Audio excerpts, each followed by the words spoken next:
Ganda jo Korino kwa ukwe kinde liet ma siasa mabende medo chwakore pachoka kagiloso bangalame kanisa gi bade makabete kaunti ma Kiambu. Jod bura ma Kiambu kaunti no gone kweth makwedo piny owacho mondo reko thuolo kendo we thuo jo piny kod piny owacho kendo goyo siasa makare mag demokrasia.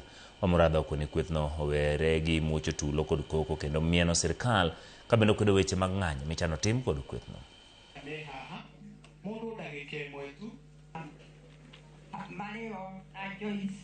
Maandamano hayajawahi saidia na saidi sana maandamano ya Kenya.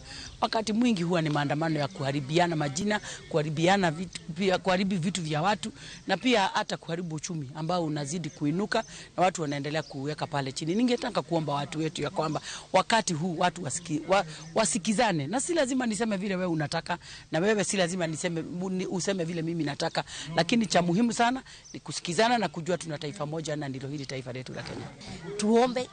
Tuombe nchi ya Kenya na watu waache hiyo maneno ya kuambia watu wafanye maandamano. Kama wewe ni kiongozi, naona viongozi wengi, wewe unaenda kupanda juu ya magari kwenda kuwachocha wananchi na kuambia watokee maandamano. Enda kwenye bunge, hapo ndio sheria zinafanyika, hapo ndio unaweza toa sauti yako. Waacha kwenda kuincite Kenyans.